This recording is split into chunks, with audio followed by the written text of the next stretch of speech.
probably remember the week gas jumped almost overnight this year. Maybe you didn't fill up as often, or maybe you just felt that quiet tightening in the household budget you couldn't quite explain.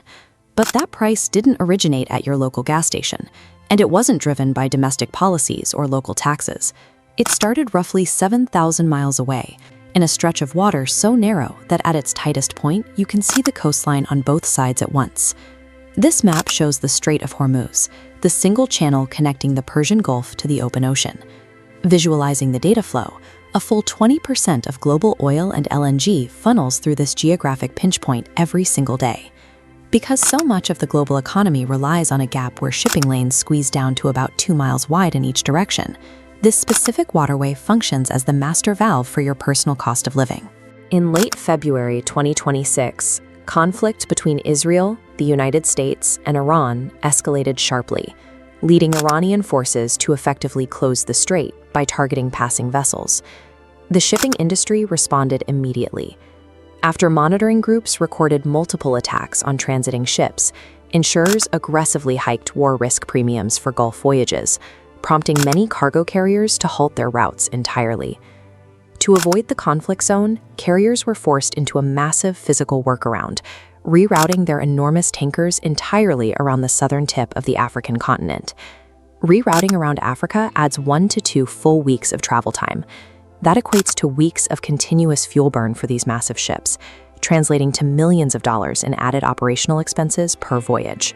This bar chart illustrates global oil supply data for the period, highlighting a sudden, steep drop of more than 10 million barrels per day in March alone, as Gulf producers saw their shipments completely choked off. The added expense of a multi-week physical reroute never disappears. The shipping company passes the cost to the refinery passes it to the distributor, and the distributor bakes it straight into the final price of every gallon you pump. But before those physical delays even impact the supply chain, the financial reaction begins on commodity trading floors, where global benchmarks are set. Traders operate on a concept called the fear premium.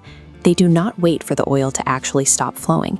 Instead, they immediately price in the panic of a permanent total blockade before it ever happens. This line chart follows the price of Brent crude during the panic, showing a massive 65% spike in a single month. Notice these dotted forecast lines projecting upwards. Analysts modeled worst-case risks up to $200. Every stage of that spike works downstream.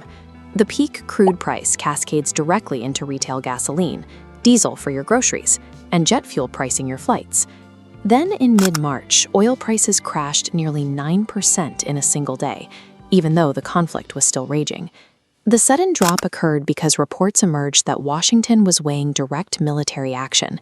The potential of the U.S. Navy forcibly reopening the strait gave traders immediate confidence.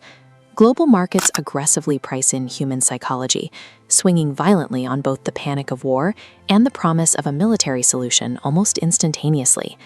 Oil isn't the only commodity squeezed by this bottleneck. Roughly a fifth of the world's liquefied natural gas, or LNG, also uses this exact route, directly hitting Asian and European energy markets. When energy shortages drive up headline inflation, central banks are forced into a difficult dilemma. They either have to hold interest rates steady to protect economic growth, or aggressively raise rates to fight inflation, squeezing borrowers even further. As a result, the average household takes the hit twice. You pay the penalty directly at the pump, and then you pay it again through the increased cost of everything that gets heated, manufactured, or shipped using that more expensive energy. Looking at this simplified budget dashboard, we can see how tracking energy costs as a cyclical pattern gives you a defensive advantage. Filling up your tank during a lull, rather than waiting for a spike, smooths out your monthly spend. Setting aside specific cash and a dedicated energy buffer means a sudden price jump becomes a minor, planned-for inconvenience rather than a financial scramble.